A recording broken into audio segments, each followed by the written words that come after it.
सगळ्या मंदिरांमध्ये कासवाच्या पाया का पडतात?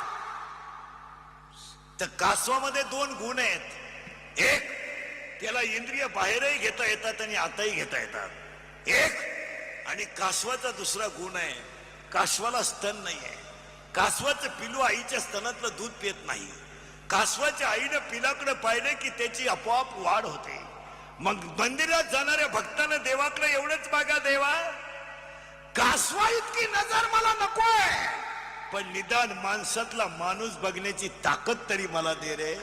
मांस, अरे जिथं मी दूध प्यालोय ती मला आई दिसू दे, जी मला राखी मानते ती मला बहीण दिसू दे बस. आणि ज्यानं मला मोठं केलं तो मला बाप दिसू दे.